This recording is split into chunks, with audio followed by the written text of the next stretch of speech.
She's a waitress, that's what they saw. A woman behind a counter. Apron. Coffee pot. Smile that remembers how to take your eggs. That's exactly what she wanted them to see, what they didn't see. The recording device inside the sugar canister. 3 months of conversations. Every threat. Every word Ray Donato believed no one would ever hear. What they didn't know, her father hadn't died of kidney failure. He'd been methodically poisoned over 8 months because he kept records, because he wrote things down, because an honest man in a dishonest town is the most dangerous thing in the world. What they never considered, the woman pouring their coffee had spent 14 months building something they couldn't buy, threaten, or take apart. The day their enforcer put his hand on her shoulder, 4 seconds, 1 elbow, 1 wrist lock. They thought they were walking into a diner. They walked into the end of everything they'd built. She knew it. She'd been waiting. The lunch rush was over. That was always Wren's favorite part of the day. Not the morning chaos, not the dinner crowd, that quiet stretch between 2 and 4, when the last customer had paid their check, when the coffee was fresh, when the only sound was the hum of the refrigerator and the occasional tick of the ceiling fan overhead. Calloway's Diner, 35 years, on the corner of Main and Birch, Sadler Creek, Tennessee. The walls were the color of old honey. The booths were dark red vinyl, cracked at the corners from years of people sitting down and standing up and sitting down again. The counter had 11 stools. Her father had always said 11 was the right number.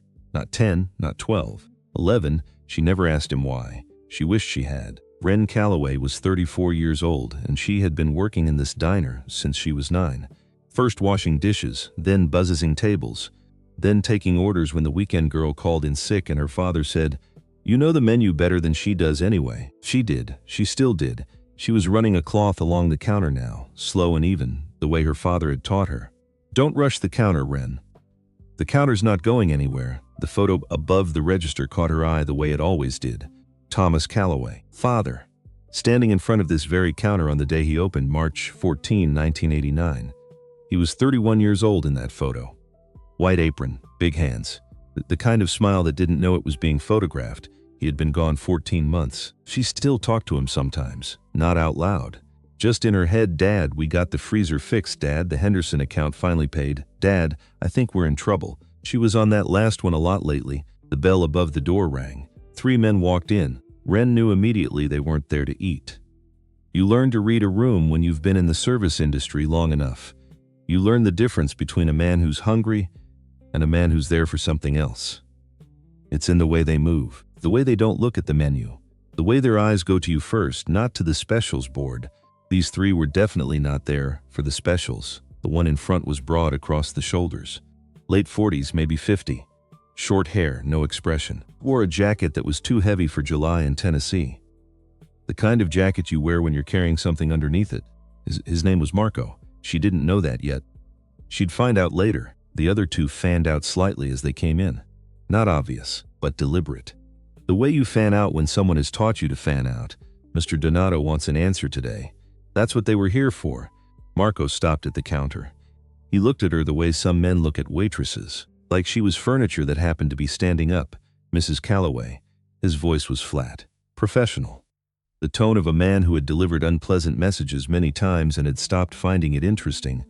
"Mr. Donato wanted me to check in, see if you'd had a chance to reconsider his offer." Wren kept the cloth moving. "Tell Mr. Donato I appreciate him thinking of us," she said. "The answer is still no." Marco smiled. It didn't reach his eyes. He thought you might say that. He stepped closer, and then he made a mistake. He put his hand on her shoulder. Not hard. Not aggressive, technically. Just a hand on her shoulder from behind, the way men do when they want to remind you that they're bigger than you. When they want you to feel the weight of it. She felt it, and then she moved. It happened in about 4 seconds. She spun left, away from the hand. Her right elbow came back and up. It caught Marco across the jaw, not her hardest shot, but enough. He went sideways into the counter, more surprised than hurt. Her left hand caught his right wrist on the way down, twisted it, and she used his own momentum to press his forearm against the countertop. Not breaking anything, just making a point. The second man stepped forward. Wren picked up the coffee pot with her free hand. Fresh pot. She set it on the counter directly in front of him, gently, almost politely. "I just made that," she said. "You're welcome to sit down." He stopped.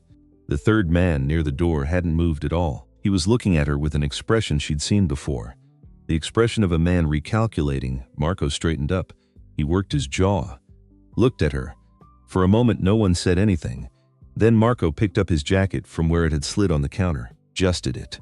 Looked at her one more time. Mr. Donato will be in touch, he said. All three of them walked out. The bell above the door rang again. Ren stood there for a moment. Then she put the coffee pot back on the burner. Then she finished wiping down the counter. 3 weeks earlier. That's where this story actually starts. You have to understand what Sadler Creek is. It's not a famous place. It's not on the way to anything. You don't pass through Sadler Creek on your way somewhere else. You go there because you mean to. Population 6,000, give or take. Tucked into the eastern edge of Tennessee, where the land starts to rise and fold into the beginnings of the Appalachians.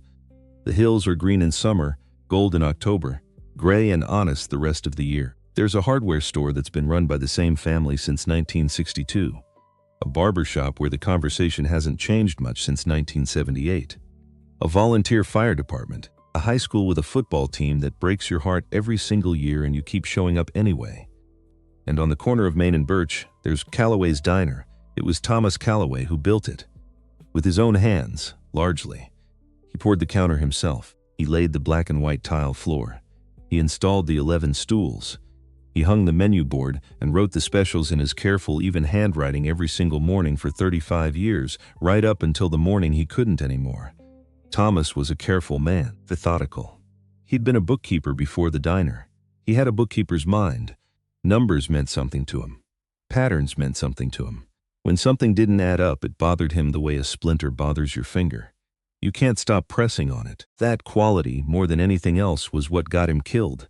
But we're getting ahead of ourselves. Ren had come back to Sadler Creek 6 years ago. She'd been in her 3rd year of medical school at Vanderbilt, doing well, actually. Not just passing, but genuinely understanding things, finding her footing. When her father called to say his doctor had found something, and it might be nothing, but he didn't want to go to appointments alone. She took a leave of absence. The leave became a year. The year became permanent, more or less. She never regretted it. She regretted that she'd had to make the choice, but not the choice itself. Her father needed her, the diner needed her. And somewhere along the way, she realized she loved this place in a way she hadn't understood when she was young and couldn't wait to leave. She met Boone Callaway the following year. His name was Boone Sheridan, then. The Callaway part came later. He came in on a Tuesday morning in April. He was 32 years old, sun-browned, with a jaw like it had been made from reclaimed material, and a scar along his left forearm that she would learn later came from the second of his 2 tours in Iraq. He sat at the counter, stool number 7, which would become his stool, and ordered black coffee and the biscuits and gravy. He left a good tip. He came back Thursday. He came back the following Tuesday. On the 3rd Tuesday, Thomas Callaway came out of the kitchen, looked at this man sitting at the counter reading the newspaper, and said to his daughter, "I like that one." Ren had said, "Dad." Thomas, "I'm just saying." He was right, as it turned out. They were married the following spring. Boone moved into the house on Sycamore that Ren had grown up in. He kept his garage on the edge of town, a one-man operation, oil changes and engine work, and the occasional restoration project that he loved the way some men love a crossword puzzle. He kept his Harley, an old road king that he'd rebuilt himself piece by piece. He was, in every way that mattered, a good man. He was also a man who paid attention. That would matter later too. Ray Donato had arrived in Sadler Creek 7 years ago. He came in the form of a company first, Donato Properties LLC. A sign on a vacant storefront. Then the storefront became a real estate office. Then the real estate office started buying things. First, it was the old mill building on the north end of town. Then the parking lot behind the pharmacy. Then a strip of rental properties on Cedar Street. All legitimate. All clean on paper. The kind of investment activity that any town with a vacancy problem would welcome. The people who sold to him were satisfied, mostly. The people who didn't want to sell found things getting complicated. It was subtle at first. A zoning question that needed clarification. A code violation that needed addressing. A supplier who was suddenly unavailable. A landlord whose terms suddenly changed. And then the offers came back, usually lower than before. Usually accepted. In 7 years, 6 of the 11 businesses on Main Street had changed hands. Every one of them was now a Donato Properties tenant. A coffee shop. A boutique clothing store that sold things nobody in Sadler Creek could afford. A wine bar that got maybe 8 customers on a good Friday night. The ones that sold told themselves they'd gotten a fair price. Some of them had. Some of them were still trying to convince themselves. Thomas Calloway had watched all of it. He tracked it the way he tracked everything, quietly, carefully, in a green composition notebook that he kept in the desk in the back office. Numbers, dates, names. He wasn't suspicious by nature. He was just precise. And what the numbers told him after 2 years of watching was that Donato Properties was not a real estate company. It was a machine for moving money. Clean money in, dirty money out. The construction contracts, the renovation projects, the property improvements. The paperwork was real, but the work wasn't. Or the work was real, but the invoices were doubled. Or the invoices were real, but the companies receiving them didn't exist. Thomas didn't know everything. He knew enough. He knew enough to write it down. He knew enough to be scared. And he knew enough that when his kidneys started failing, 18 months after he started that notebook, he lay in his hospital bed and looked at his daughter and couldn't find the words to tell her what he suspected. He almost told her. Twice, both times he looked at her face and thought, "Not yet. Let me get stronger. Let me be sure." He never got stronger. He died on a Tuesday in May. Quietly. The way he'd done most things, the notebook sat in a shoebox at the back of his office closet for 14 months, until Wren found it. She hadn't been looking for it. She'd been cleaning out the office. Something she'd been avoiding for over a year, because walking into that room still felt like pressing on a bruise. His handwriting was still on the supply order board. His reading glasses were still on the desk. The room still smelled like him, coffee and pencil shavings, and the particular cedar of the drawer liner. She was sorting through a box of old files when she found the shoebox. It was in the back of the bottom drawer, under a folder of tax documents from 2019. Unremarkable. Just a shoebox from a pair of work boots. Inside, a green composition notebook. His handwriting. She sat down on the floor right there, the way you sit down when your legs just stop cooperating. She read it. First section was straightforward. Property transactions. Purchase prices, dates, sellers. Information that was technically public record, just gathered in one place. That wasn't alarming in itself. The second section was different. He had cross-referenced the Donato Properties construction projects with county building permits. Renovation on the Cedar Street properties. Permitted cost, $180,000. Invoices in the county records, $340,000. Contract listed, Meridian Build Group, LLC. He paused on that. She got her laptop and looked up Meridian Build Group. The company had been registered in Delaware 4 years ago. One employee listed. A mailbox service in Chattanooga. No website, no review, no physical presence that she could find. She kept reading. Her father had found 3 contractors like that. 3 companies that appeared in Donato Properties invoices and nowhere else in the world. 3 names on paper. 3 conduits for money that went in one end and came out somewhere else. But it was the last page that stopped her completely. Her father's handwriting, toward the bottom, smaller than as usual.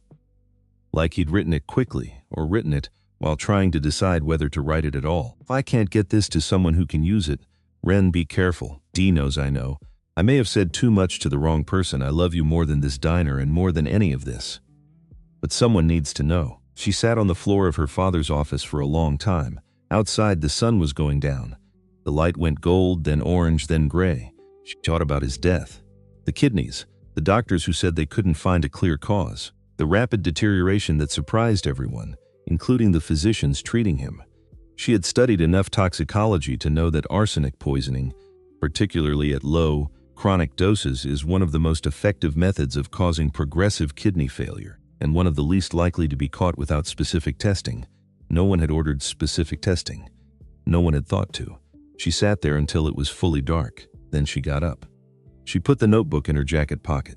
She turned off the light. She walked out to the kitchen, where Boone was making dinner, moving around the stove with the unhurried competence of a man who'd learned to cook in a field kitchen.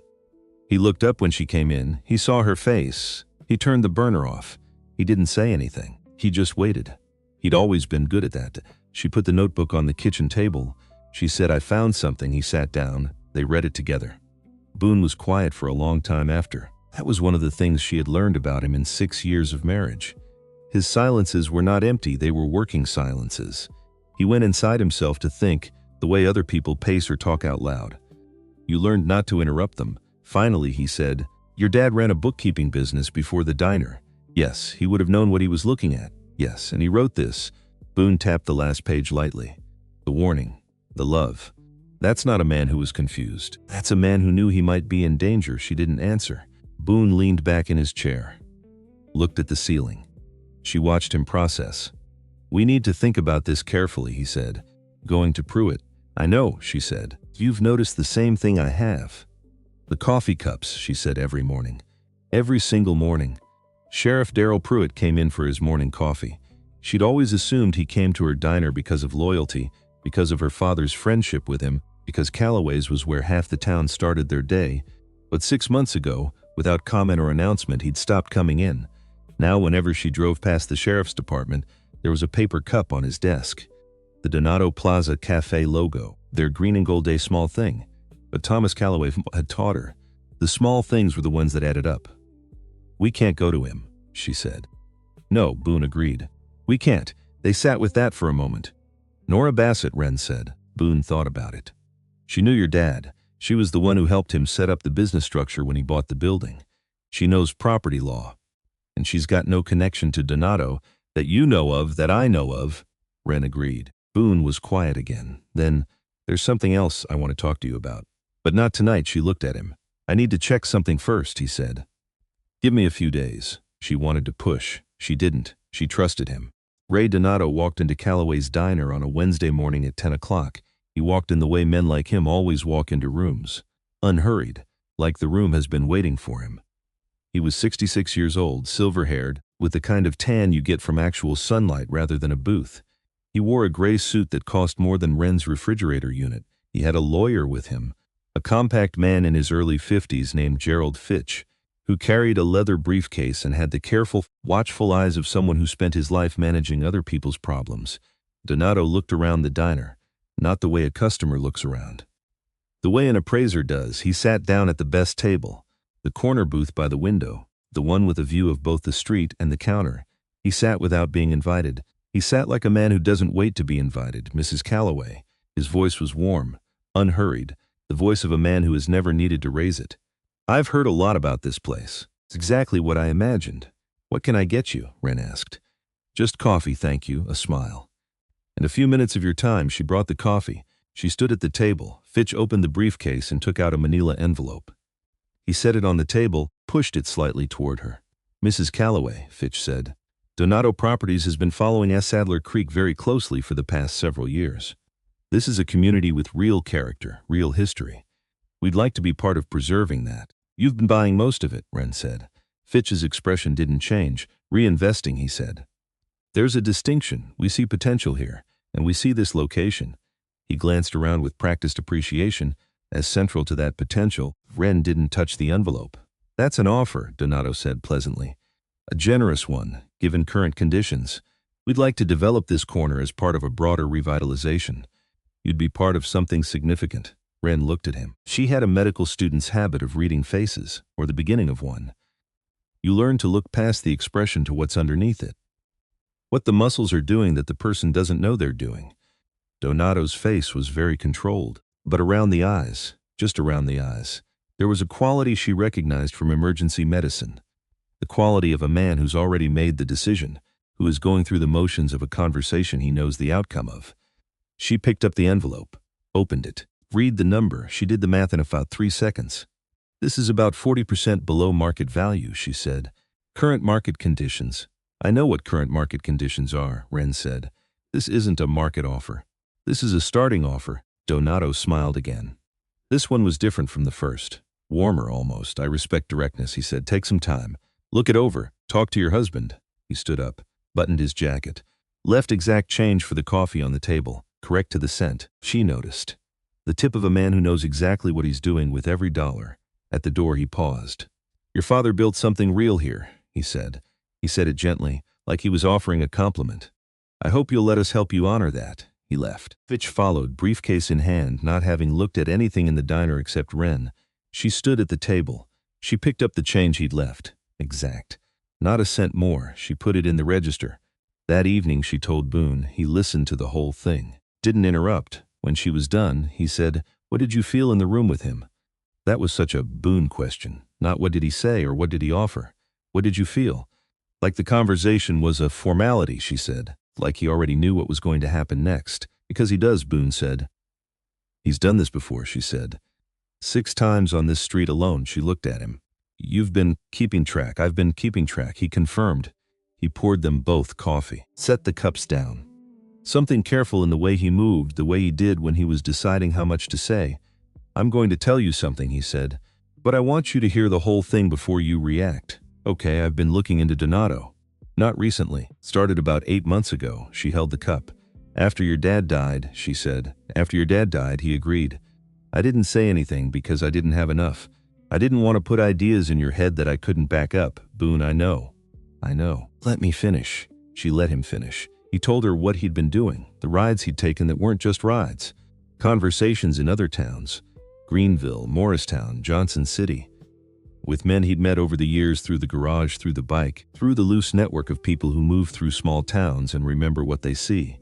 Mechanics, long-haul drivers, men who'd done contract work and noticed when the paperwork didn't match the work. Boone had names. 3 shell companies, 2 locations used as document addresses, and 1 name that appeared repeatedly in connection with Donato's more sensitive arrangements. Victor Ames. She didn't know that name yet. He explained it carefully. Victor Ames was not a contractor. He was not a property manager. He appeared in no public record connected to Donato Properties. He appeared only in the recollections of a few careful men who had noticed him at the edges of things. What he did, specifically, depended on what needed doing. Wren sat with that. I think he had something to do with Dad, she said. I think it's possible. I don't know enough yet. Arsenic accumulates slowly, she said. Chronic low-dose exposure over 6-8 months. It would have started before Dad wrote those last pages. She paused. I should have thought to test. When he got sick. I should have. You watching your father die, Boone said. You don't get to blame yourself for not being a detective at the same time. She looked at her husband. He was watching her with the particular steadiness he had. The quality she had fallen in love with before she'd known it was happening. The quality of a man who has seen genuinely bad things and made peace with the fact that some things can't be undone. Only addressed. What do we do? She asked. We build a case, he said, carefully, quietly. We figure out who we can trust and who we can't. We don't move until we have something that holds up, and in the meantime, he said, you run the diner. You keep the door open. You act like nothing has changed. She thought about her father. His careful hands, his composition notebook, his habit of writing everything down because numbers meant something to him, because patterns meant something, because he'd believed right up until the end that if you documented the truth clearly enough, eventually the truth would do its work. He'd been right. He'd just run out of time. Okay, she said. Okay, Boone said. Certified letter arrived on a Tuesday. It was from the office of a civil attorney in Nashville. Not Fitch, but a firm Wren didn't recognize. The letterhead was expensive. The language was precise. Donato Properties LLC versus Callaway's Diner LLC, regarding a zoning compliance matter related to a variance granted in 2004 in connection with a building modification permit. She read it 3 times, the short version, a technical zoning variance that her father had filed 20 years ago, connection with a small expansion of the kitchen, had been classified incorrectly in the county records. It was a minor error on a document 2 decades old, completely correctable under normal circumstances, except that Donato Properties was petitioning the court to treat it as an ongoing violation, an unresolved material breach, grounds for a compliance review that could result in a mandatory usage restriction pending remediation, which would mean she couldn't operate, which would mean she'd have no income, which would mean she couldn't maintain the mortgage on the property, which would mean she'd have to sell, 21 days to respond or the court would proceed without her. She sat with the letter at the counter. The lunch crowd was winding down. Deborah Winslow, her other waitress, was wiping down the far tables, humming something to herself. The ceiling fan turned slowly. 21 days, she thought about her father's face in that hospital bed. The things he'd almost said, the notebook in the box in the closet. She picked up her phone and called Nora Bassett. Nora Bassett had been practicing law in Sadler Creek for 40 years. She had retired 3 years ago, more or less, which meant she now only worked on things she found interesting. She had silver hair she kept short, a handshake like a carpenter, and a habit of looking at you directly that some people found unsettling. Wren had always found it reassuring. She met Wren at the diner after closing. Wren made coffee. Nora spread the letter on the counter and read it with the focused silence of someone who has spent 4 decades parsing documents for what they say and what they don't. This is Fitch's work, Nora said. How can you tell? The language here, she pointed to a specific clause, is a particular construction I've seen in documents originating from his office. It's technically correct, but it's structured to require a specific procedural response.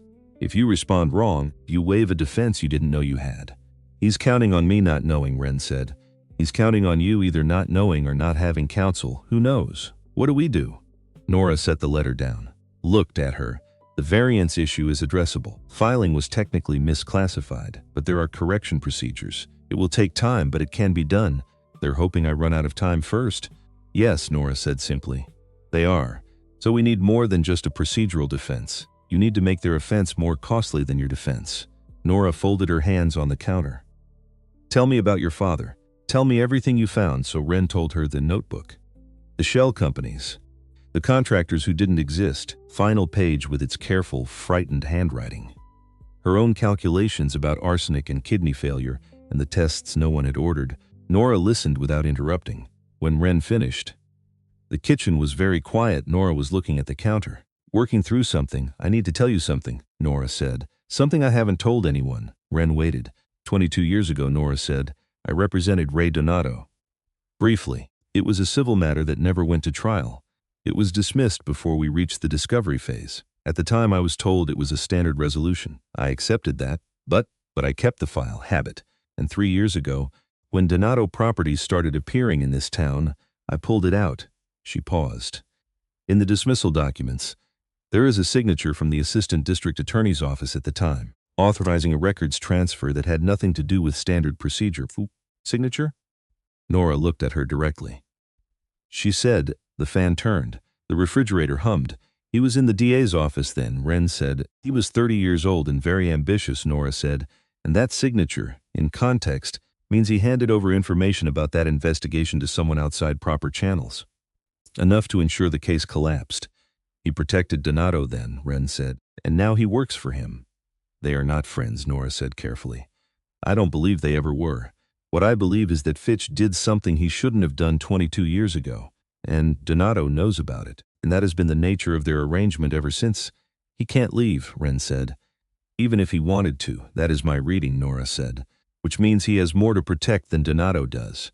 Which means he is more dangerous in some ways. Cornered men make different decisions than powerful ones. Ren sat with that. Can you help me? She said. Nora looked at the letter on the counter, at the diner around them. At Ren, your father used to come to my office every December, she said, to review his year-end accounts. He was the most honest client I ever had. He was the kind of man who recalculated his own invoice if he thought I'd undercharged him. A pause. Yes, I'll help you. He told Boone about Nora when she got home. He listened at the kitchen table, the way he always did. Elbows on the table, hands loose, eyes on her face. Tracking not just the words, but the shape of them. When she finished, he was quiet for a moment. Fitch is the load-bearing wall, he said. That's what Northa thinks. If he goes, the whole structure changes. He turned his coffee cup in his hands. Your dad figured that out. Not all the way. But he got close enough that someone got scared. We have 21 days. He said, 21 days isn't forever, Boone said. But it's enough time to do this right. What does right look like? He was quiet again. The good kind of quiet. We need 3 things, he said finally. We need the legal defense. That's Nora. We need at least one person who'll testify to being pressured. That's not going to be easy, but Cole Hutchins might be someone. He lost his lumber yard and he's never made peace with it. And the third thing? Evidence that doesn't depend on anyone's memory. He looked at her. The kind they can't explain away in court. Nora has the file from 22 years ago. That's one piece, but it's old. We need something current, he paused. Donato's going to come back. He sent those men today and now he knows. He knows I can handle myself, she said. He knows more than that now, Boone said. He knows you're not going to fold. That changes his approach. He's going to come himself. He's going to try a different angle. Good, she said. He looked at her. Good? She got up, went to the kitchen drawer where they kept the hardware odds and ends. Batteries, rubber bands, the small tools that accumulate in any kitchen over years. She found what she was looking for in the back of the drawer. Small, barely bigger than a quarter. A voice-activated recording device she'd ordered online 3 months ago. Not entirely sure what she intended to do with it. She set it on the table. Boone looked at it. Looked at her. When he comes back, she said, I'll be ready. He picked it up, turned it over in his hands. Set it back down. Your father would have done the same thing, he said. He just would have used a composition notebook. Same principle, she said. Same principle, he agreed. Outside, the Tennessee night was warm and still. Somewhere down the street, a dog was barking at something and then stopping, satisfied. And then the quiet came back and Wren looked at the small device on the table. 21 days. She thought about what her father had written on that last page. Not the warning. She'd been thinking about the warning for weeks. But the other part, I love you more than this diner and more than any of this, that was the thing she kept coming back to. That was the thing she was seen for. Not the building. Not the property value. Not even the justice of it. Though that mattered. That mattered enormously. It was that her father had spent 35 years building something honest in a world that was increasingly skeptical of honest things. He'd poured his own counter. He'd laid his own floor. He'd opened his door every morning and made food for people, and remembered how they took their coffee and asked about their families and meant it. He had done all of that right. Someone had taken him from the world not because he was dangerous or powerful or even particularly in the way, but because he was honest, because he wrote things down, because he couldn't see something wrong and simply look away. That was the thing that burned in her chest when she let herself feel it. That was what she was not going to let go of. Boone, she said. Yeah, we're going to win this. He looked at her for a moment.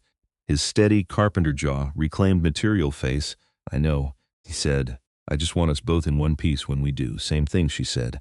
She picked up the device and walked to the diner. She let herself in through the back. She stood in the dark kitchen for a moment, getting her bearings. The familiar smells. Coffee, grease, the particular cleanness of a commercial kitchen at the end of the day. She walked through to the dining room. The streetlight came in through the front windows. It fell across the counter. The 11 stools. The menu board with tomorrow's specials in her own handwriting now, not her father's. She looked at his photograph above the register. 31 years old, white apron, big hands. The smile that didn't know it was being photographed. I know, Dad, she thought. I'm paying attention. She found the sugar canister on the counter. Ceramic white heavy. It sat on the right side of the counter, the side closest to the window booth. The table Ray Donato had chosen without being invited, the table he would choose again. She unscrewed the lid. Set the device carefully inside, among the packets. Replaced the lid. Tested the placement, still stable, still functional, the small holes in the ceramic barely visible. She stepped back. Ray Donato would sit at that table. He would be comfortable. He would be confident. He would say things that he believed no one would ever hear outside that room. She'd make sure he was comfortable. That was what she did. She made people comfortable. She brought them coffee and remembered their orders and made them feel like the place was built for them. Her father had taught her that. He'd also taught her that the most important part of any record was making sure it couldn't be disputed later. She thought about what her father used to say about records, not just business records, any record of anything true. The world tries to make you doubt what you saw, he'd told her once. That's why you write it down. Not for the court, for yourself. So you can't be talked out of what you know. She had written it down in a sugar canister on a diner counter. In 3 backup locations. In every careful step she and Boone had taken for 3 weeks, the record existed. Now it would do its work. She had. She turned off the light. She locked the door behind her. She walked home through the warm Tennessee night. Tomorrow, Calloway's Diner would open at 7. The coffee would be made. The specials would be on the board. The door would be unlocked. And when Ray Donato came back, because he was coming back, she had no doubt about that. She would smile and bring him coffee and let him believe that he already knew how this was going to end. He didn't. Not yet. The garage had been searched. Wren found out at 7:15 in the morning, before the first customer came in. Boone had driven past Thomas Calloway's old accounting office, the small building on Hemlock Street that Wren still owned, still paid taxes on, hadn't yet decided what to do with. He called her from the parking lot. Someone's been in, he said. Back clean cut. Professional, she held the phone. The files, she said, gone through. Not ransacked. Searched. There's a difference. There was a difference. Ransacking was emotion. Searching was purpose. They didn't find anything, she said. It wasn't a question. There was nothing to find, Boone said. You moved the notebook 2 weeks ago. The copies are at Nora's, I know. I'm just telling you they moved. She stood behind the counter. The coffee was ready. The specials were on the board. Deborah was setting up the tables by the window, humming the way she did, moving with the comfortable economy of 9 years in the same diner. They know about the office, Wren said quietly. They knew about it before we did, Boone said. Your father, kept records there. They've probably been watching it since before he died, so they followed me. Or Boone said, someone told them you were there. She didn't answer. She watched Deborah straighten a salt shaker on table 4. Come in for breakfast, she said. We need to talk. The morning rush came and went. Wren worked through it the way she always did. Took orders, refilled coffee. Said good morning to Harold Birch, who came in every Monday and ordered the same thing he'd ordered every Monday for 12 years, and asked about his wife's garden the way she always did, and meant it the way she always meant it. This was the part of the work that people underestimated, the attention. Not just taking the order, but actually seeing the person in front of you. Actually caring even a little whether their day started well. Her father had understood that. He'd told her once that a diner wasn't really a restaurant. A restaurant is a transaction, he said. A diner is a relationship. People come back to a diner because it makes them feel like they belong somewhere. Your job isn't to feed them. Your job is to make sure they know someone sees them. She'd remembered that on the hard mornings. The mornings when her feet hurt before she started, and the coffee machine was acting up, and a table was complaining about something that wasn't her fault. She thought about it now, because it applied to more than just waitressing. It applied to paying attention, to noticing small things, to writing things down. Her father had done all of that, and someone had decided he knew too much. Boone came in at 9:30 after the rush thinned out. He sat at stool 7. She poured his coffee without being asked. He wrapped both hands around the cup. Tell me about the office, she said quietly. She was wiping down the counter, normal every day. Anyone watching would see a woman doing her job, same as I said. Back window, clean entry. They used a glass cutter, not a brake. Someone who's done it before. What were they looking for specifically? Hard to say. They went through the filing cabinet, the desk drawers, the boxes in the back. The notebook was gone before they got there. But they didn't know that, Boone said. Someone told them to look. Someone who knew the notebook might exist. She kept wiping the counter. Or someone who knew I'd been there, she said. He looked at her. Who knew you went to the office 2 weeks ago? She thought back. She'd gone on a Sunday afternoon, told no one in advance. Boone had been at the garage. She'd come home, shown him the notebook. The next day she'd come to work. She'd mentioned to Deborah, casually in passing, that she'd been going through her father's old office. She hadn't thought anything of it. Deborah, she said. He just waited. It might be nothing, Wren said. I might have mentioned it to someone else. I might have. She stopped. She went back through the week carefully. No. Deborah was the only one I told. I don't think Deborah is a bad person, Boone said. Neither do I, but I think she might be in a situation. I think so too. She folded the cloth. Set it down. I'm not going to do anything about it yet, she said. Not until I know for sure. And not until I know what the situation actually is. Boone nodded. He drank his coffee. 19 days, he said. 19 days, she agreed. She knew by Thursday. Boone had a friend named Pete Garland. Pete drove a delivery truck that serviced half the commercial businesses in the county. He saw things. He noticed things. He was the kind of man who kept information the way other people keep spare change, not because he was mercenary, not because he planned to use it, just because it accumulated and you never knew. Pete had seen Deborah's car, parked behind the Donato Properties office on Tuesday evening. 8:30 p.m., stayed 40 minutes. Boone told Wren on Thursday morning before she opened. She stood in the kitchen and processed it. She thought about 9 years. 9 years of side-by-side shifts. 9 years of covering for each other, trading sections, splitting the bad tables and the good tips. She thought about the morning after her father's funeral, when Deborah had come in before opening and cleaned the entire kitchen without being asked, without saying a word about it. She thought about all of that. And then she thought about the back window on Hemlock Street. Clean entry. Professional information has a cost. Her father had written somewhere in that notebook. Not about Donato, about business in general. Question is always, who's paying and why? She waited. Thursday afternoon, 2:30, the between time.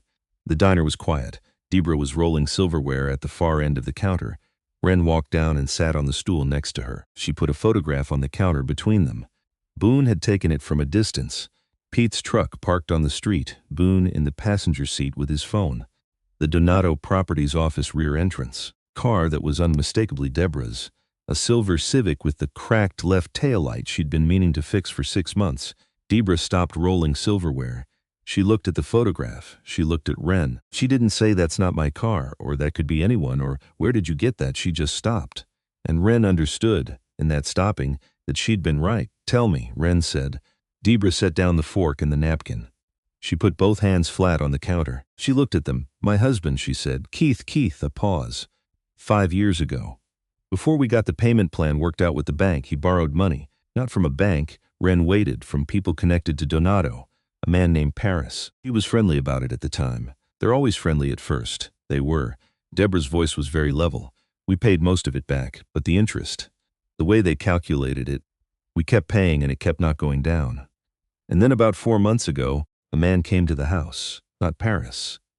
A different man. What did he want? He wanted to know about you, about the diner, about what you were doing. She finally looked up. He said if I helped them understand what was happening here, the debt would disappear. All of it. And if you didn't? He didn't say specifically. He didn't have to. Ren sat with that. She thought about anger. She examined it the way a doctor examines a symptom, looking for what it was actually telling her. The anger was there, real and sharp. But underneath it was something else, her father again. People are mostly not evil. They're mostly just afraid. The genuinely evil ones are rarer than you think. The afraid ones, they're everywhere. Debra was afraid. She had a husband she loved and a debt she couldn't escape, and someone had found the exact pressure point and pressed it. "How long have you been reporting to them?" Ren asked. 3 months. "About, what have you told them?" "Nothing important. I didn't know anything important. I told them you got the certified letter. I told them you'd called someone. I didn't know who. I just saw you on the phone looking like something was wrong." A pause. "I told them about the office on Hemlock Street." "I know," Ren said. "Sorry," 2 words. "Sorry. I didn't know what else to do. I thought if I just gave them small things, they'd keep it small," Ren said. Debra looked at her. "That's not how it works," Ren said. Not unkindly. "You know that." "I know." Ren looked at the photograph. "Then at Deborah, they bribed you with your own husband's debt," she said. "They created the situation and then offered you relief from it. That's not a choice. That's a trap." Deborah was very still. "You have 2 options," Ren said. "You can keep doing what you're doing. Keep passing them small things and hoping they keep it small. Or," she paused, "you can help me. And in exchange, I will do everything I can to make sure you and Keith come out of this without losing anything more than you've already lost." "How can you promise that?" "I can't promise it completely. But I can tell you that what I'm building, what Boone and I are building, if it works, Donato's leverage over people in this town ends. All of it, including Keith's debt. And if it doesn't work, then we're both in the same position we'd be in anyway." Deborah was quiet for a long time. Then, "What would you need me to do?" "Keep reporting to them," Ren said. "But report what I tell you to report." Deborah looked at her. "You want me to feed them bad information. I want you to feed them information that makes them feel like they're winning," Ren said. "Right up until they're not." Cole Hutchins had sold his lumber yard 14 months ago. He'd run it for 22 years. Started with 1 truck and a lot he'd cleared himself. Built it into the primary supplier for construction projects in 3 counties.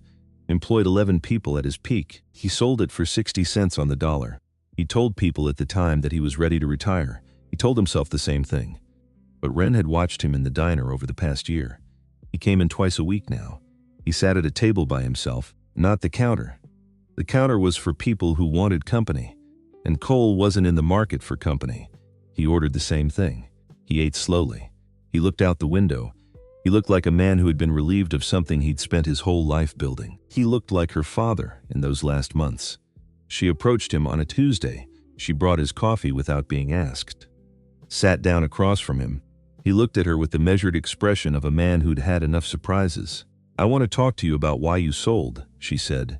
He was quiet for a moment. "That's not something I know it's not something you've talked about," she said. "I know what they told you and what they had on you, and I'm not here to make you feel worse about it." He looked at her more carefully. "How do you know anything about it?" She took the notebook from her jacket pocket. Not the original, a copy she'd made. She'd flagged the pages relevant to Cole. His name appeared 4 times.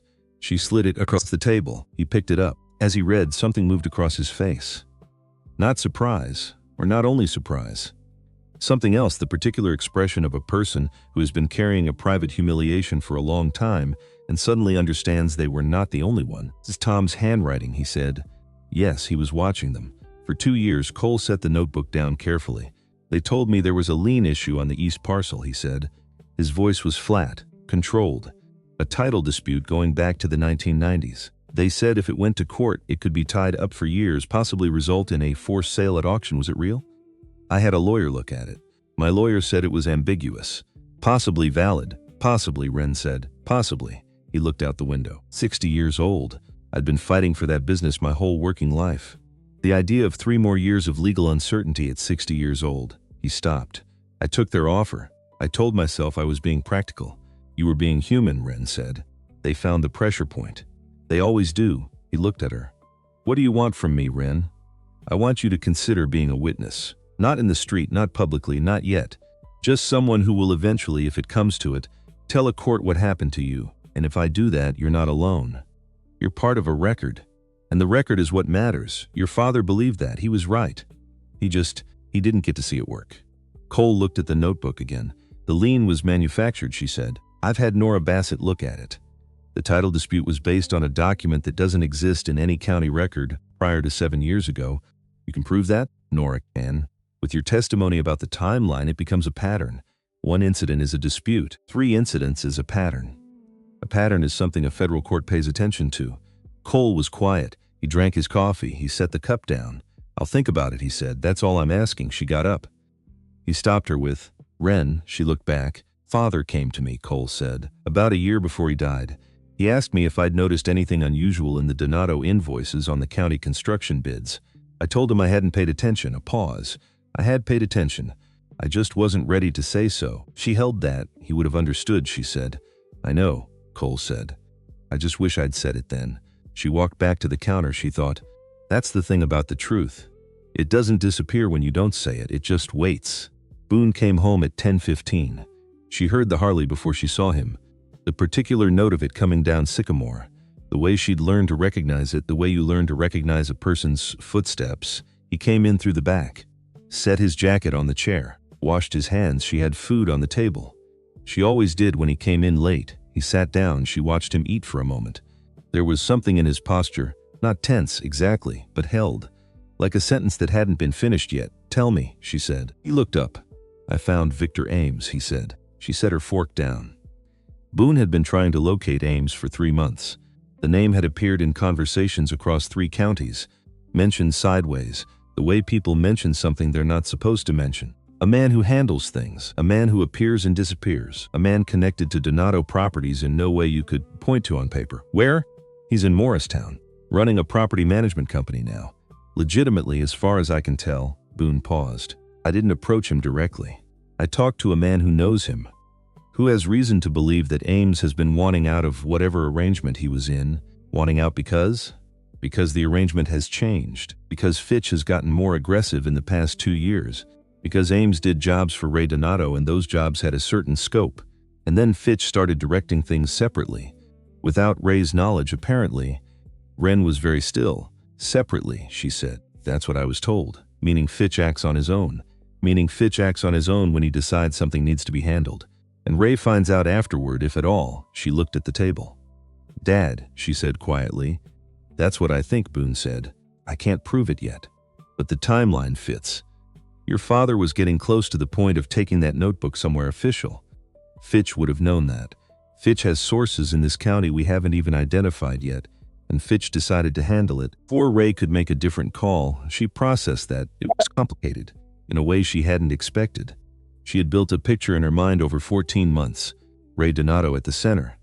Ray Donato as the source of it. The man who had calculated the value of her father's life against the cost of leaving him alive, and made a decision. The picture was shifting. Does that change anything? She asked. It changes who the most dangerous person in the room is, Boone said. Doesn't change what happened to your father. No, she said. It doesn't. She got up, stood at the kitchen window, the backyard in the dark. The pear tree her father had planted along the back fence 20 years ago that still gave fruit every September. Ray Donato has been running an organized financial crime operation in this county for 7 years, she said. He has pressured people into selling their livelihoods. He has corrupted the local law enforcement. He may not have ordered my father's death directly, but he created the entire structure that made it possible. Yes, Boone said. That doesn't make him innocent of anything, no, Boone said. It doesn't. She turned back to the table. Can we get to Ames? My contact thinks so. Not immediately, and not through official channels. Through you, through me, he looked at her. I need a few more days. I need to make sure that approaching him doesn't tip Fitch off. How long? A week. Maybe less. She looked at the calendar on the wall. Thomas Calloway's calendar. He'd bought them every December, the kind with photographs of Tennessee landscapes. This one had been the last he'd bought. She'd kept it up even after the year changed. October was a waterfall somewhere in the Smokies. 12 days left, she said. 12 days, Boone said. It's enough. He said it like he meant it. She chose to believe him. It's the coffee mug that did it.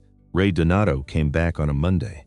This time he came alone, just himself and Fitch. No men in heavy jackets. Donato had recalibrated. He understood now that the men in the jackets had been a mistake. He came in the quiet of late morning, sat at the corner booth, ordered coffee. Wren brought it. She was pleasant, unhurried. She asked if they needed anything else. Fitch watched her with his careful, problem-solving eyes.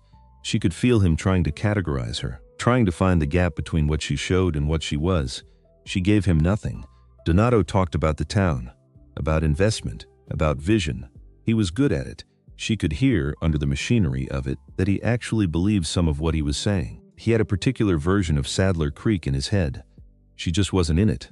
She listened. She was polite. She said she was still considering the sugar canister was 3 feet away. When they left, she didn't react. She cleared their table. She wrote nothing down. She did nothing that looked like anything. That evening after closing, she sat in the back office and listened to the recording. Donato's voice, Fitch's voice. 22 minutes of conversation, most of it was mundane. Business talk, references to other properties, comment about a Nashville investor she didn't recognize. But at minute 14, Fitch said something she played back 3 times. The filing holds until the 21st. If she hasn't responded adequately, the court proceeding goes forward automatically. At that point, it's out of our hands, she'll respond, Donato said. She has that Bassett woman helping her. A pause. Bassett is a complication, Fitch said. Bassett is old, Donato said. She's been out of practice for 3 years. She has a file, Fitch said. His voice was careful. I want to address that before the 21st. Address how? A pause. I'll reach out, Fitch said, professionally. She'll understand. Wren sat very still. She played that section again. She has a file. I want to address that. Fitch knew about Nora's file. He knew or suspected that Nora had something from 22 years ago, and he was going to address it. She called Nora immediately. Nora answered on the second ring. I need you to make copies of everything, Wren said. Tonight. Multiple copies. Different locations. Pause. What happened? I have a recording. Fitch knows about your file. He's going to contact you. Contact me how? He said professionally. That could mean anything. Nora was quiet for a moment. I have 3 copies of everything already, she said. I'm a former attorney. I don't keep original documents in one place. He doesn't know that. No, Nora said. He won't expect an old retired woman to have operational security. Despite everything, Wren almost smiled. Friend, Nora said. If he contacts me, I want you to know something. What? I've had difficult opposing counsel my entire career. Men who thought they could intimidate older women out of good sense. Fitch is not the first. He is not even close to the most frightening. Pause. I'll call you when he makes contact. She hung up. Wren sat in the dark office. She thought about the recording. 14 minutes of unremarkable business conversation, and then 8 seconds that changed the shape of everything. Fitch was afraid. That was the truth underneath it. A man who wasn't afraid doesn't talk about addressing an old retired lawyer's file. A man who isn't afraid doesn't act unilaterally, doesn't make moves without his principal knowing. Fitch was protecting something 22 years old, and cornered people, as Nora had said, make different decisions than powerful ones. 2 days later, Nora called. He sent a letter, she said. Her voice was even, on his firm's letterhead, suggesting that my involvement in a current legal matter might bring into question some procedural decisions from earlier in my career. That such scrutiny might be uncomfortable. That's a threat, Wren said. It's a very poorly constructed threat, Nora said. He cited no specifics, which tells me he doesn't know exactly what I have. He knows I have something, but not what. How did you respond? I haven't yet. I'm going to respond with a very polite letter thanking him for his concern and informing him that I have referred the matter to the Tennessee State Bar's Ethics Division for their review. You're reporting him. I am reporting his letter, which is itself a document, which enters the record. A pause. Every move he makes out of fear becomes evidence, Wren. That is how this works. He cannot help himself. Wren held the phone and felt something settle in her chest. Not confidence exactly. Not yet. The thing that comes before confidence. The sense that the ground under your feet is real, Nora, she said. What made you keep that file 22 years ago? What made you hold on to it? A long pause. Your father, Nora said. Wren waited. He came to my office that same year. 1999 or 2000, I believe. He brought me a property transaction to review. Something small unrelated to any of this. We got to talking about what? About what we owed to the places we lived in. About whether it was enough to just do our own work honestly and not look at what was happening around us. Another pause. He said something I never forgot. He said, Nora, indifference is just cowardice with better manners. Wren closed her eyes. I drove home that night and pulled the Donato file out of storage, Nora said. I put it somewhere I would not lose it because of what he said. 9 days in, 12 days had become 9. Boone had made contact with Victor Ames through a two-step introduction that had taken the better part of a week to arrange carefully enough that it wouldn't vibrate back to Fitch. He hadn't met with Ames directly yet, still building the ground, still making sure the approach was solid. Wren trusted him to move at the right speed. She was managing her own front. The diner ran. The coffee was made. The specials went on the board. She smiled at Harold Birch and remembered that he took his eggs over medium and not over easy, which was a distinction that mattered to him and therefore mattered to her. She kept the sugar canister on the counter. She had 3 recordings now. None of them individually were enough. Together they established a pattern.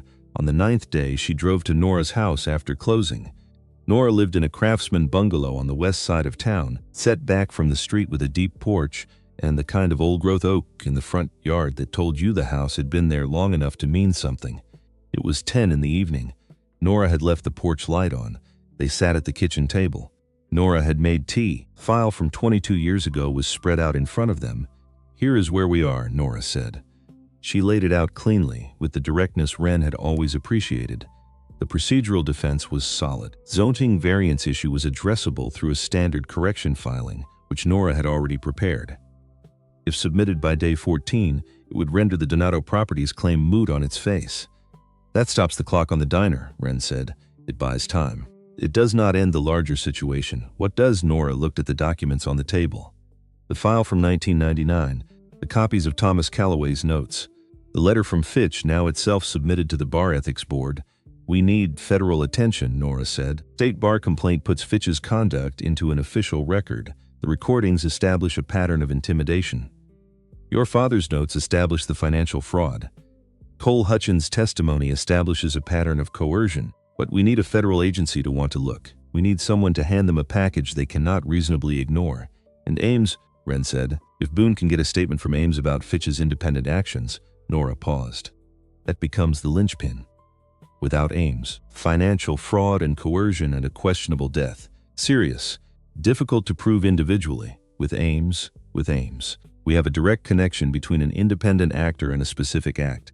Your father's death becomes not a medical ambiguity, but an event with a chain of command. Wren looked at the table. How confident are you in Boone? Nora asked. Completely, Wren said. Then we planned for Ames. They worked for 2 hours. By the time Wren left, past midnight. The street was empty. The town was quiet in the way small towns get at midnight in September. A deep, undramatic quiet. The quiet of a place that is genuinely resting. She sat in her car for a moment before starting it. She thought about her father. She thought about the last time she'd sat with him in the diner, just the two of them, after closing. He'd been tired. She could see it now in memory, the tiredness that she'd attributed to age and long days, and not to what was actually happening inside him. He'd looked around the diner the way he sometimes did. You know what I like best about this place? He'd said. She'd said, the pie. He'd laughed. Besides the pie, tell me, people are honest in here, he'd said. I don't mean I know people lie. I know people have bad days. But in here, when they sit down, something happens. They say please and thank you. They ask about each other. They're a little bit better than they are on the street sometimes, she'd said. Because they're comfortable, because someone's taking care of them, he'd said. That's what a diner does. It tells people, you matter enough for someone to bring you what you need. He'd looked at her. That's what you do, Wren. Every day. Don't ever think it's small. She sat in the car on Nora's quiet street and let herself feel the full weight of missing him, not the managed version. Not the version she carried through the workdays. The real one. She let it sit for a moment. Then she started the car. She had 8 days. The recording was in 3 places. The notebook copies were in 3 places. The letter to the Bar Ethics Board had been filed. Cole Hutchins was thinking. Boone was closing in on Ames, and at the counter of Calloway's diner, in a ceramic sugar canister, the truth was accumulating. Write it down, Wren. If it matters, write it down. She drove home through the dark Tennessee streets. Tomorrow the diner would open at 7. She would make the coffee and write the specials and bring Harold Birch his eggs and mean it when she asked about his wife's garden. And when Ray Donato came back, because he was coming back, 8 days was not very long. She would smile and pour the coffee and let him sit at that corner table and believe that he was winning. He wasn't, but he didn't know that yet. That was the thing about a long game. You had to be willing to let the other person think they were winning. Right up until they weren't. Victor Ames was not what she'd expected. Boone had described him carefully on the phone the night before. 51 years old, medium height, medium build. The kind of man you forget 10 minutes after meeting him. That was, Boone said, almost certainly intentional. She met them at a motel off Route 11W in Morristown, 40 minutes from Sadler Creek, far enough. Boone had chosen the location, a clean, plain room, 2 chairs and a small table by the window. The curtains were drawn. Outside, the parking lot was half empty. Tuesday afternoon, going nowhere in particular, Ames was already there when she arrived. He was sitting with both hands on the table, loose, visible. The posture of a man who understood that the person coming in needed to see he wasn't a threat before anything else could happen. She sat down. Boone stood by the window. Ames looked at her directly. His eyes were unremarkable in color, a gray-brown, the color of old concrete. But there was something in them that she recognized from medical school, the look of a person who had seen consequences, who had stopped being surprised by where choices led. "Mrs. Calloway," he said, "Mr. Ames, your husband tells me you want to understand what happened to your father." "I want the truth about it," she said. "All of it." He looked at the table. Then back at her. "I didn't know your father," he said. "I want to be clear about that. I didn't have any contact with him directly. I want you to understand the shape of what I did and didn't do." "Tell me the shape," she said. He told her. He had worked for Ray Donato's operation for 11 years. Not as an employee, never anything on paper. He did specific jobs when specific jobs needed doing. Background research, property investigations. Occasionally, he said this without looking away, more direct interventions when someone was causing problems and the problems needed to stop. What kind of interventions? Pressure, evidence of vulnerability. Occasionally making it clear that a person's situation could become more complicated than it was. Threats, the kind that don't leave marks. She held his gaze. "And my father?" He was quiet for a moment. "Your father wasn't my job," he said. "I want to be precise about that because it matters for what comes after. When the situation with your father developed, when Donato's people became aware that he was compiling information, I was consulted. About possible approaches, consulted by Ray Donato. Initially, yes, and? Donato wanted the information retrieved. He wanted your father, discouraged. His preference was something that didn't escalate. He knew your father. Not well, but enough. He didn't want. Stopped. Chose his words carefully. Yet a version of this he was willing to do, and a version he wasn't. The version he wasn't willing to do was permanent. The words settled in the room. "But someone did the permanent version," Wren said. "Yes, Fitch." Ames looked at her. Something shifted slightly in his expression. Not surprise. More like the recognition of someone arriving at the correct answer. "Fitch came to me separately," he said. "About 2 months before your father died. He said the situation had changed. Said Donato's approach was insufficient. He said your father had made contact with someone in the FBI's Nashville office, which meant the timeline had compressed. He was going to report. He had already made initial contact. Fitch knew this. Donato did not know this yet. How did Fitch know? He has a source in the Nashville Federal Building. Has for years. Someone in administrative staff who flags names and case intake forms. She absorbed that. Fitch acted before Ray knew, she said. Fitch acted before Ray could make a different decision, Ames said. Because Fitch understood that Ray, faced with that specific situation, might have chosen to find another way. And Fitch could not allow that conversation to happen, because Fitch needed it to stop completely, because Fitch has been in this for 22 years and he has more to lose than anyone. Donato could theoretically withstand exposure to some of the financial fraud. He has resources. He has lawyers. He has survived difficult situations before. Ames paused. Fitch cannot survive what's in Nora Bassett's file. What he did in 1999 ends his career and his freedom. He has always known that. The moment your father's information reached a federal intake desk, Fitch's window closed, so he used you. He used a man I'd referred to him previously for a specific technical job, a man named Carver. I did not know Carver would be used for this. I found out afterward. And Carver administered a compound. Gradually, father's kidneys. The progression was designed to look natural. She sat very still. She had known this. She had calculated the toxicology herself, alone in her kitchen 14 months ago. She had known, at a cellular level of certainty, what had happened. Hearing it said plainly, in a motel room in Morristown, Tennessee, with the curtains drawn and her husband standing by the window, it was different. It was heavier. "Why are you telling me this?" she said. "Because Fitch is escalating," Ames said. "The letter he sent to your lawyer, that's not the behavior of a man who's confident. That's the behavior of a man who's running out of controlled options. And when men like Fitch run out of controlled options, they make worse decisions. Yes, you're afraid of what he'll do next." Ames looked at her steadily. "I've been in this world for a long time, Mrs. Calloway. I've seen what happens when people like Fitch stop calculating and start reacting. It doesn't go well for anyone in the vicinity, including you, including me." She looked at Boone. He was watching her, his steady, careful face. She looked back at Ames. "Would you make a formal statement," she said, "to a federal prosecutor?" On the record, Ames was quiet for a long moment outside. A car pulled into the parking lot. They all heard it. Nobody moved. The car parked. A door opened and closed, footsteps going away from them. "I spent 11 years being careful not to be in the position you're asking me to put myself in," Ames said. "I know. The risk to me is significant. I know that too. What I did, what I was part of.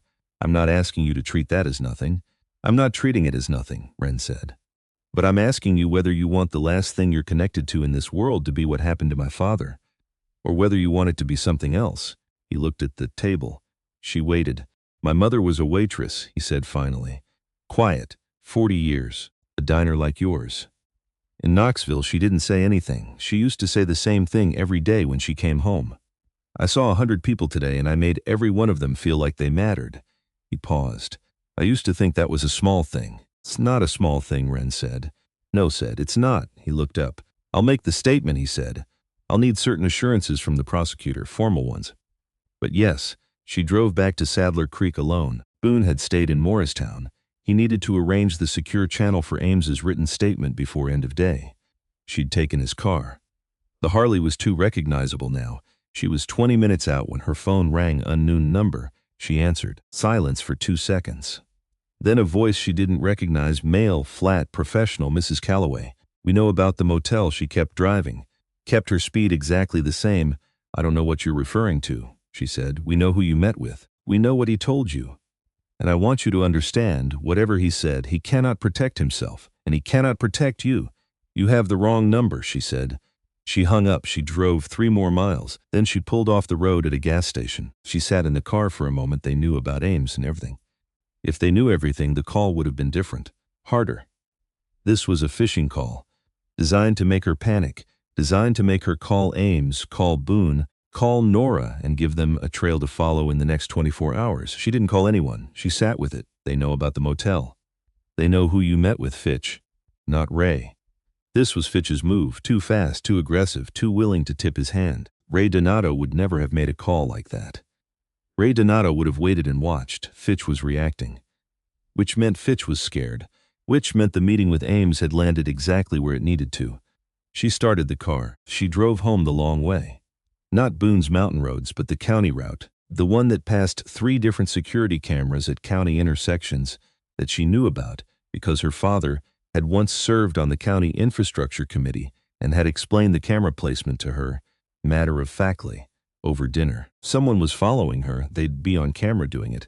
She got home at 6:15. She didn't call Boone until 9, when she was sure the delay itself wasn't being monitored for a pattern. "Someone called me," she said. On the road back, Boone was quiet. "Fitch, his people. They know about the motel. Not about Ames specifically, I don't think. But they know a meeting happened. How? I don't know yet. But it doesn't change anything, Wren. Boone, it doesn't change anything. The statement is already drafted. Package goes to Knoxville tomorrow. They can know about the meeting all they want. There's nothing left to intercept." A long pause. "You're sure?" "I'm sure," she said. She was mostly sure. That was enough. Boone called her at 3 in the afternoon. She was in the middle of the lunch crowd. She stepped into the back. "W," he said. "Someone's been behind me since Morristown." She kept her voice even. "How long?" "Since I left the motel. 2 vehicles, alternating. Careful. But I've been doing this long enough to know when someone's rotating surveillance. Fitch's people. That's my read, Boone. I'm not worried about me, he said. I need you to call Nora. Copies of everything. She needs to move them to a second location today. Not tomorrow. Today, already done. She moved them 3 days ago. A pause. Of course she did, he said. What are you going to do? I'm going to take the long way home, he said. Very long way. I know these roads better than anyone they'd put on me. She knew that was true. 20 years of riding through these mountains. Every back road, every hollow, every stretch of switchback that only made sense if you'd grown up knowing it. Be careful, she said. Always. Boone, yeah. Come home. Yes, ma'am, he said. She got through the rest of the lunch rush. She smiled at people. She refilled coffee. She told Harold Birch that the apple pie was particularly good today, and she meant it because it actually was. 3:45, she heard the Harley in the parking lot. She didn't go to the window. She waited. Boone came in through the front door. He sat at stool 7. She put coffee in front of him. He looked completely calm. She had learned to read the difference between his calm and his real calm. This was real calm. 2 vehicles, he said quietly. I lost them on Clinch Mountain. There's a logging road at mile marker 14 that they'd never have found on a map. Did they get close to the motel? No. I made sure of that first. I drove 40 minutes in the wrong direction before I even went to meet you. She exhaled slowly. They know we met with someone, she said. They don't know who. And they don't know what was said. Fitch is moving faster. 5 days left, Boone said. He's running out of time to influence things through normal channels. Normal channels meaning the channels he usually uses. Pruitt, the court clerk. The zoning board. Nora files the correction on the variance tomorrow, Wren said. That stops the clock on the immediate case, which removes his leverage on the diner, which means he has no legitimate tools. Boone looked at her. When a man runs out of legitimate tools, she said, we need to move the timeline up. Get the package to the FBI field office before the filing deadline. Not after, before. So they have time to put resources in place. Nora was going to wait until after the filing. I know what Nora was planning. Think the situation has changed, she thought about it. Looked at the sugar canister on the counter. 3 recordings now. The last one had Ray Donato and Fitch discussing the Bassett file directly. It wasn't a confession, but in context with everything else, it was a significant thread. Tonight, she said. Tonight, Boone agreed. They laid it all out on Nora's kitchen table. Every document. Thomas Calloway's notebook copies organized by category. Financial fraud documentation, shell company registrations. Invoice discrepancy cross-referenced with county permits. The recordings from the sugar canister. 3 conversations. 19 minutes of usable material. Fitch's voice, Donato's voice. Specific statements about specific actions, Nora's file from 1999. Fitch's signature on the irregular document. The bar ethics complaint now officially filed and acknowledged. Cole Hutchins' preliminary statement, not yet sworn but documented. 2 other business owners Wren had spoken to quietly over the past week, both of whom had agreed to speak formally if it came to it. And Victor Ames Boone had his preliminary statement already drafted. Ames had written it himself carefully and sent it through a secure channel. It was thorough. It was specific. It named Fitch directly. It named Carver. It described the mechanism. Nora read everything twice without speaking. When she finished, she folded her hands on the table. This is enough, she said. Enough for what specifically? Wren asked. Enough for a federal agent with judgment to look at and decide this warrants immediate investigation. It is not enough for a conviction today, but it is absolutely enough for an investigation. And an investigation is what changes everything. Because once they start looking, Fitch cannot function. He operates entirely on the assumption that no one is looking carefully. The moment federal eyes are on this county, every tool he has becomes a liability. Who do we send it to? Boone asked. Nora looked at him. I have a contact at the FBI's Knoxville field office, not Nashville, Knoxville. A woman I worked with on a fraud case 15 years ago. She is thorough. She's not connected to anything in this county. You trust her? I trust her professional judgment, Nora said, which is the right kind of trust for this situation. When can you reach her? Tonight, Nora looked at the table. I'll call her tonight and arrange a meeting. Tomorrow, if possible, 4 days before the filing deadline, Wren said. Yes, Nora said. Which means if she moves quickly, there can be federal presence before the court proceeding, which changes the nature of the court proceeding entirely. They looked at the documents on the table, all of it. Everything Thomas Calloway had started. Everything Wren had carried forward. Everything Boone had gathered in 8 months of quiet rides and careful conversations. Nora reached out and touched the edge of Thomas's notebook. Your father wrote this down, she said. He wrote it down because he believed it mattered. He was right. Ren looked at her father's handwriting, the careful columns of numbers, the dates and names and amounts, the handwriting of a man who had spent his whole life believing that accuracy was a form of integrity. He was right, she said. Ray Donato came in for the last time on a Thursday. It was mid-morning. The breakfast crowd had thinned. Deborah was in the back. 3 customers at corner tables, not paying attention to anything but their plates. Donato came alone. That was new. And she understood why. Nora had called her the night before. The Knoxville office has made quiet contact with Donato's personal attorney, not Fitch's firm, his private counsel in Nashville. They extended what they called a professional courtesy, a notification that certain matters were under review. They warned him, Ren said. They gave him an opportunity to make decisions before this situation was no longer his to decide. A pause. He has 24 hours, roughly. So when Ray Donato walked through her door the next morning, alone, in the same gray suit, without the armor of Fitch or a legal team, she knew what it meant. He was not coming to threaten her. He was coming because it was the last morning he could choose to. No Fitch, no legal team.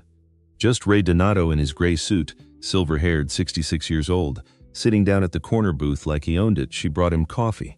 She sat down across from him. He looked at her. Something in his expression was different from the previous visits.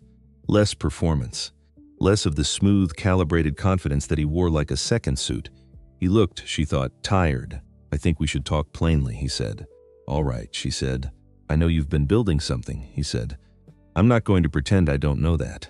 Someone's in my position pays attention. She said nothing. I've been in this county for 7 years, he said. I've done things that were not always straight. I know that. I'm not going to sit here and tell you I'm something I'm not, she waited. But your father... He stopped. He looked out the window. A long moment. Your father was not something I wanted. I want you to understand that. What you wanted doesn't change what happened. She said no, he said. It doesn't. He turned back to her. Direct. Fitch has been operating outside my direction for longer than you probably know. Certain decisions were made without my knowledge. Afterward, I was informed. I did not make those decisions. But you knew afterward. Yes. And you stayed. He held her gaze. Yes, she let that sit between them. You're telling me this because you know what's coming, she said. I'm telling you because your father deserves to have someone say plainly what happened to him. Even if it's me saying it, doesn't help him. No, he said. It doesn't. She looked at this man, 66 years old. He had built something over 25 years. Not just a criminal enterprise, but an entire constructed life. The suits, the office, vision of himself as a businessman who made towns better. She could see underneath the tiredness that he had almost believed it himself. Almost. The diner, he said. I won't continue the action. The legal filing will be withdrawn. That decision was already made for you, Ren said. Nora filed the correction on the variance 2 days ago. There's no case anymore. Something moved across his face. Then I'm not offering you anything. No, she said. Why, I said. You're not. He looked at the table. She thought about what Nora had said. About Fitch and Donato. The nature of their arrangement. 2 men who had started something together and then found themselves trapped in different versions of it. She thought about her father's notebook, about what he had written and what it had cost him. She thought about the recording device in the canister 3 feet away. This conversation was being captured. Mr. Donato, she said. He looked at her. Think you're tough? She said. The words from his man Marco, 3 weeks ago, the words she'd been carrying since. Prove it. He looked at her for a long moment. That's not what tough looks like at my age, he said quietly. No, she said. It's not. He stood up. Left exact change for the coffee the way he always did. At the door he paused. He didn't turn around. He walked out. She sat at the table. She didn't move for a moment. Then she got up. She went behind the counter. She picked up the sugar canister. She walked to the back office and she sat down and she listened. His voice, clear and quiet. Your father was not something I wanted. Certain decisions were made without my knowledge. I did not make those decisions. She played it again, not a confession to everything. But a door opened wide enough. She called Nora. He just came in, she said. I know, Nora said. My contact at the Knoxville office called an hour ago. They've been watching him since yesterday morning. Ren sat with that. It's already moving, she said. It's been moving since I sent the package, Nora said. They move faster than people expect when the documentation is clean. How long? The filing deadline is Saturday. I believe you'll have your answer before then. The courtroom in Sadler Creek was not large. It was a working room. Dark wood, worn floors, a ceiling that had been painted over so many times it had lost its original texture. Judge Patricia Crane presided, 58 years old, gray hair pulled back, the kind of face that had learned to be unreadable because readable faces got argued with. The public gallery was fuller than anyone had expected. Word travels in small towns, not always accurately, but this time it had traveled accurately enough. The Callaway hearing, the diner on Main Street. The case that had been eating at people quietly for weeks because they all knew what it was really about, even if they didn't say it out loud. Harold Birch was in the third row. Cole Hutchins was in the back. Two other men Wren recognized as former business owners. People who had sold things they hadn't wanted to sell.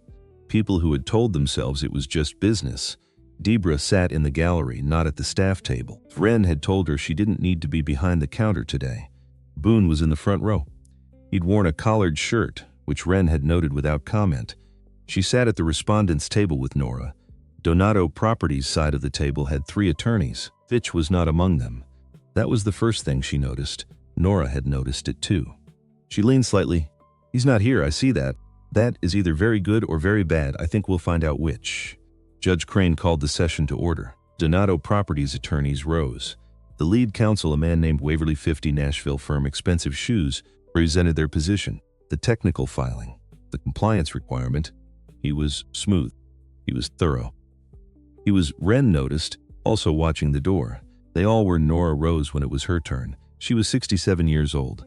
She had been retired for 3 years. She stood at the respondents' table with the complete stillness of someone who had been in this exact position many times and had learned to be more patient than anyone else in the room. "Your Honor," she said, "I'd like to draw the court's attention to the correction filing submitted on Thursday. The variance in question was misclassified in 2004 due to a clerical error. The correction resolves the compliance issue under Tennessee Code, annotated 42-11. The matter is procedurally resolved." Waverly objected. Nora had expected it. She had the statute. She had the correction documentation. She had the county clerk's acknowledgement. The exchange was technical and thorough and took 20 minutes. Then the door to the courtroom opened. 2 people walked in. A man and a woman, both in dark suits, both with the particular quality of stillness that comes from institutional authority. The woman carried a document case.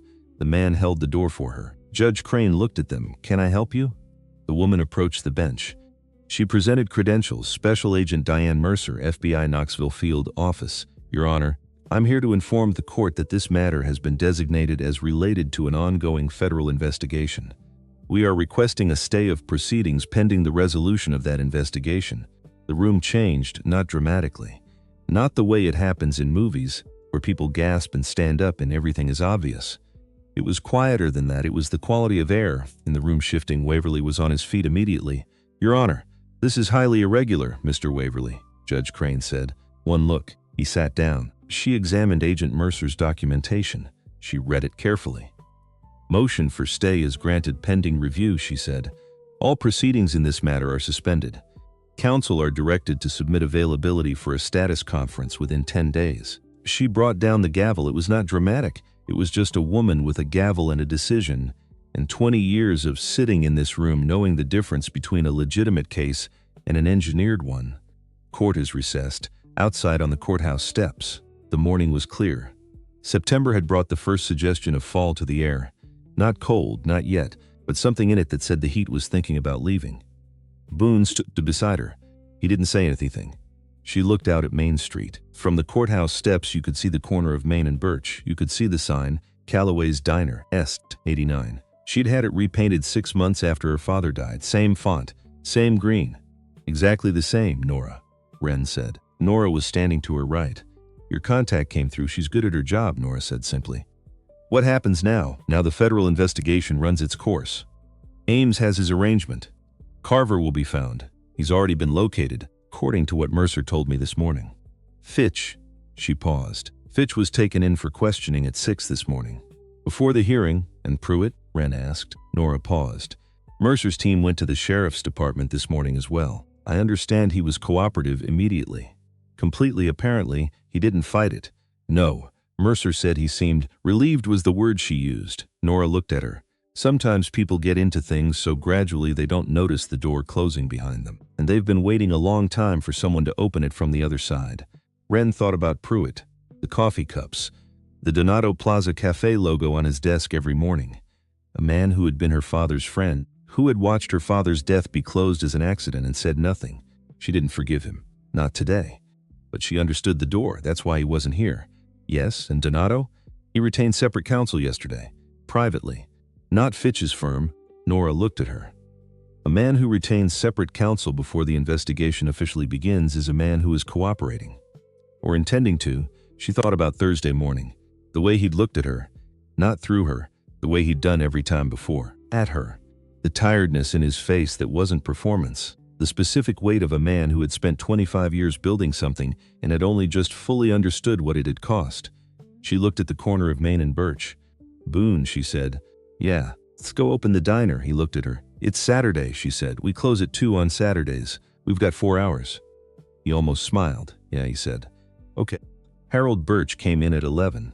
He sat at his usual table, ordered his usual thing, and looked at Wren with the expression of a man who had watched this town for a long time and understood what he'd seen this morning, even if he couldn't have explained the legal particulars. Father would have been proud, he said. She poured his coffee. He would have said someone needed to be responsible for keeping the records straight, she said. He would have, Harold agreed. And then he would have asked if you wanted pie. She laughed. A real one. Kind that caught her off guard. Do you want pie, Harold? I always want pie. Cole Hutchins came in at noon. He sat at the counter. Not a table, the counter, which meant he wanted to talk. She made time between tables. I'll make a formal statement, he said. Whatever they need. Whenever they need it. Thank you, Cole. Your dad came to me, he said. I told you that. I've been thinking about it since. He came to me because he thought I'd already noticed. He wasn't asking me to take a risk. He was asking me to confirm something I'd already seen, and you had and I had. He wrapped his hands around his coffee cup. I let him down. I let him walk out of here alone with what he knew. You were protecting yourself, Wren said.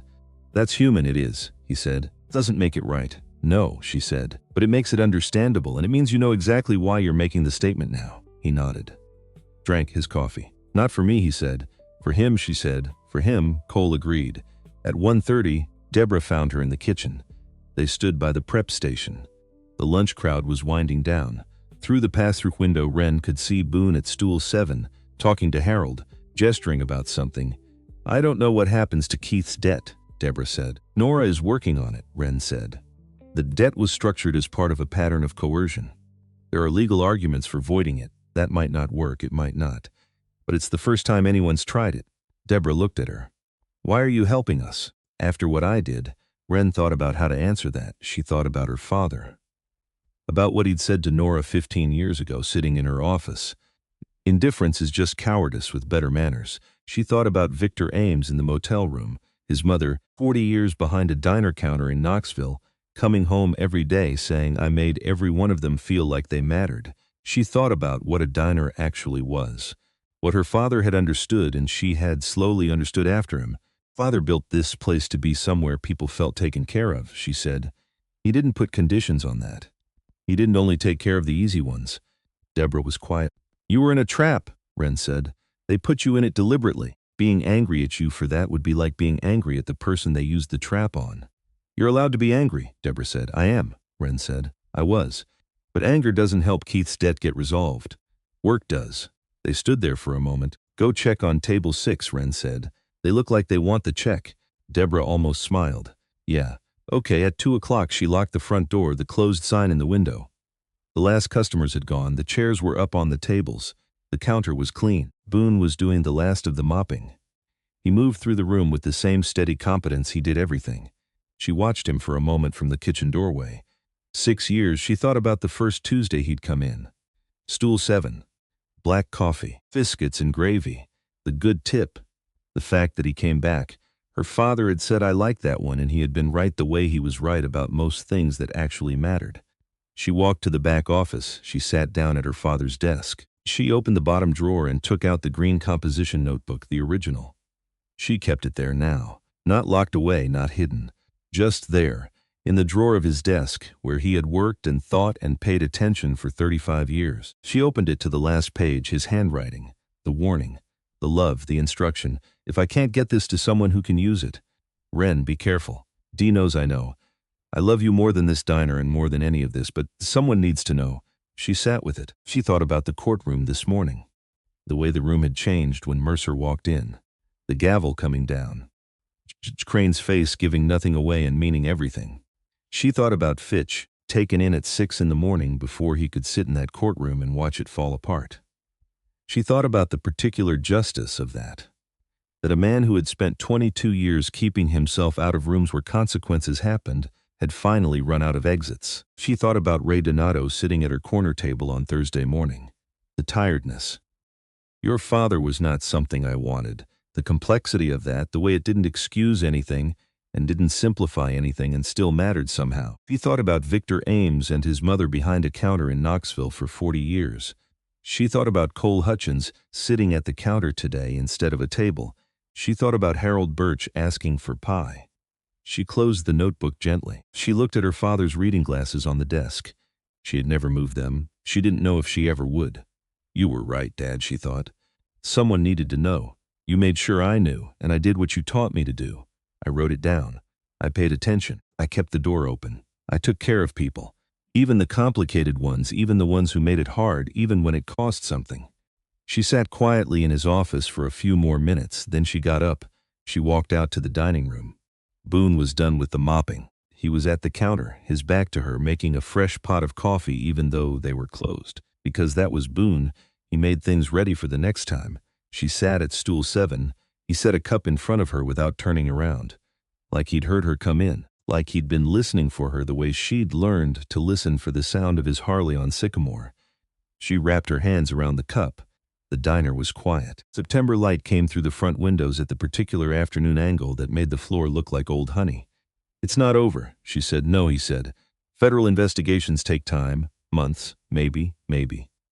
Nora says possibly longer. Ames will have to testify. He said he would. Fitch will fight everything. They all do, Boone said. Until they don't.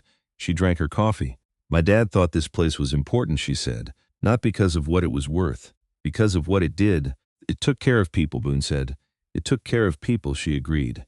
He turned around, leaned against the counter, looked at her. You did the same thing, he said. For weeks, in the middle of all of it. You ran the diner. You remembered Harold's eggs. You meant it when you asked about people's days. You didn't let any of it make you hard. It wanted to, she said. I know. I watched it want to, but he raised me right, she said. Boone smiled. It changed his face. It always changed his face. That smile took the steadiness she had married and the humor she had not expected and made him entirely, specifically himself. He did, Boone said. She looked at the room around her, the 11 stools. Her father's number, and she had never asked why. Floor he'd laid himself. The counter he'd poured. The walls the color of old honey. The photograph above the register. Thomas Calloway at 31, white apron, big hands, the smile that didn't know it was being photographed, the menu board in her handwriting now. Same font. Same green, exactly the same. We open Monday, she said. 7 o'clock. Boone said Harold will be here at 7:15. He's always here at 7:15. Over medium, not over easy, I know, Boone said. You've told me it matters to him. I know it does.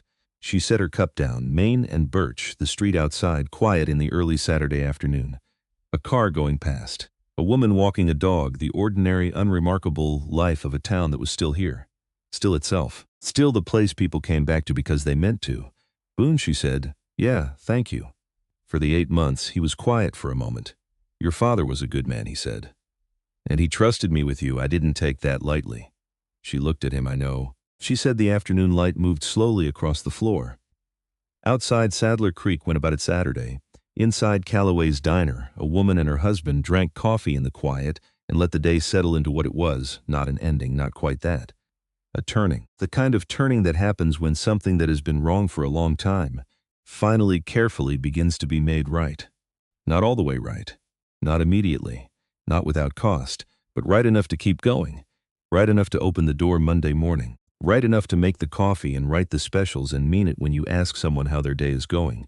That was what her father had built. That was what she was keeping. Calloway's Diner. Est. 1989, built by hand. Kept by heart.